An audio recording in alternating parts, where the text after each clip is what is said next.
Bonjour mon petit chifla, Amber here, and if you are seeing a second or third video with the same outfit and makeup and hair, it's because I'm filming them all on the same day. Anyway, I have not made a books of the month video in months. I've been in a reading slump for a very long time, but I have recently, in the month of June, finished a book, which is a miracle. So I figured I'd talk about it. But first, I want to talk about the book that I read before that, because when I read that I was meaning to do a review of it, but I was like, okay, I'm just gonna wait till are we being serious? I'm gonna wait till I finish the next book, which I didn't finish. So then I started in the midst of the book I was reading, I started reading the book whatever. First, I'm going to talk about The Forgotten Queen by Haley Elizabeth Garwood. I read this book in March, I think. So, like, this review is going to be really short because I pushed a lot of this out of my brain. This book, I have two more by the same author. I'd never heard of this book or this series of books. My mom found these at the library and I was like, okay, I'll read them. They're books and they were free, so yeah. This book is about, this particular book, I think each one is about a different queen in history. This one in particular is about Empress Matilda, the daughter of King Henry I, I believe. And she obviously was the Princess of England, and her father wanted to make her the first female king of England. Long story short, she got involved with her cousin, and then me too, her cousin Stephen, but she was married off to Geoffrey, who was 15 at the time, and she was like 24, I think. Anyway, so long story short, because Stephen is her cousin, he also has a claim to the throne. Stephen steals her throne basically, and the book is her quest to get it back, and towards the end to get her son, who, by the way, is the son of Stephen, sorry, spoilers, on the throne. I'm not really giving the best description because I read it like 3-4 months ago and I didn't like it. It's so hard for me to say like any book, like to flat out say I didn't like the book. I always have to be like, well, I did not like it. I just this, that, and the other. It took me, first of all, so long to not only get into this book, but to get through this book. It was so slow. It was so slow and like overly detailed. She had to like, the author had to explain everything in detail. It was like minute details that weren't really necessary to the story. And kind of like she was just trying to fill things in to make a story, but it didn't help at all. And I don't know if I should talk. I don't know how my writing adds up, compares. I could be just as bad of an author and not know it. I found Matilda, our main character, to be the most intolerable brat. Like, I'm like, ugh. I wish I had a say. She does not deserve to be queen of anything. She is a child. I know she was supposed to be 24 or something. She literally had the mindset and personality of a toddler.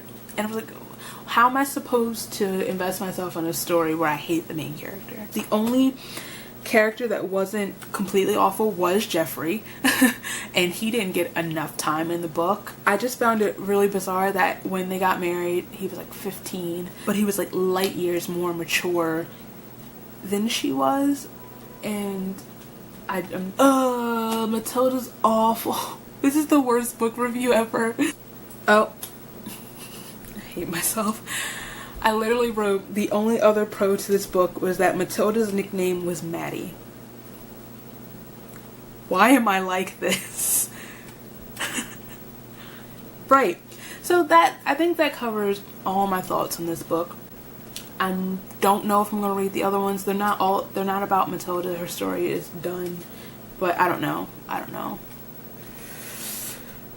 Haley what you doing? Right, so it brings me to a book I am actually glad to talk about. It's the one that I actually finished. Funny story though. After I finished The Forgotten Queen, I started reading The Host by Stephanie Meyer. And I was like, I was struggling with it. So I was like, okay, you know, I'm gonna do like I used to do back in the day when I was like in high school and I had to read for school but also read on my own time. I'm gonna read 2 books at the same time. So I started reading this book, Fig, by Sarah Elizabeth Shantz, and then I just stopped reading The Host and just read this book. First of all, I really like the cover of it. It is a story, obviously, of Fig, short for Fiona, or not really short for, it's a nickname. Her name is Fiona. It spans her life from the age of 6 to like 18, 19. At 6, she discovers that her mother has schizophrenia. Her world in the farmlands of Kansas is literally flipped. It's about growing up and dealing with her mother's mental illness, as well as her fears for her own future. We learn that I don't want to spoil this, I'm sorry if this is a mild spoiler. She has OCD, and she also is a compulsive picker / she self-harms. I think it's really interesting to read about like the effects, how her mother's mental illness affects her, and as well as her family, and like the family dynamic and the relationships within the family and outside of the family, also relationships with other people. This book is I guess advertised as a young adult book, a YA book, but I don't think at all that it can be strictly classified YA. I think it definitely crosses over. I really think like anybody could read it and it could, I guess, resonate with them. I think Fig's voice is really unique, being that it starts off she's a child, and we literally grow with her. It's interesting to experience through the point of view of a child. And she is a child for most of the book. I think it's really interesting to see mental illness and through the eyes of a child, where like a lot of the time she might not completely understand what's going on, and just seeing her world around her, things that maybe at one time she thought were normal, and just how it affects her and her growth process and her mentality growing up.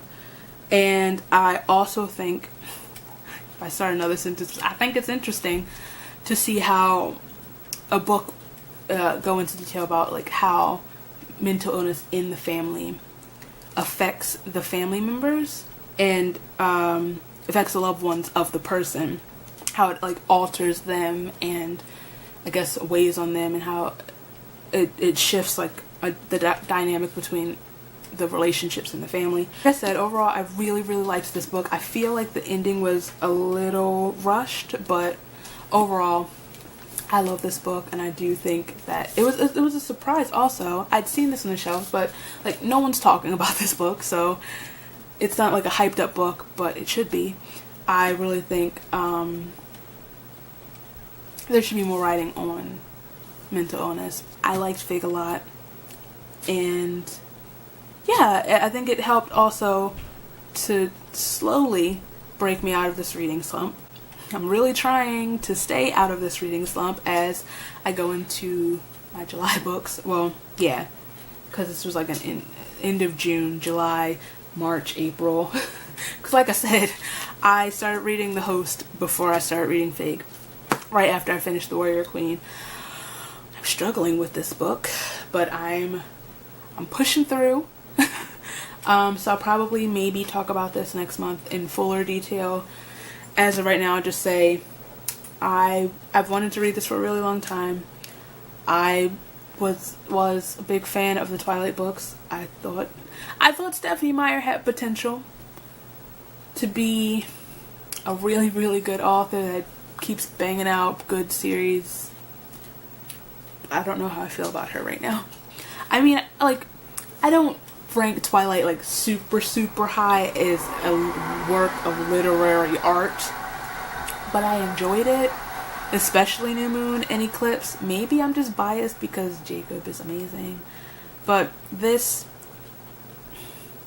I'll just say I'll probably repeat this next month, but I didn't know I could dislike a character more than Bella until this moment. Then if I'm going to hopefully finish reading The Host, and if I get tied down, I'm going to go into this book, which was another book from my box from Book Outlet, Cinderella's Dress by Shauna Slayton.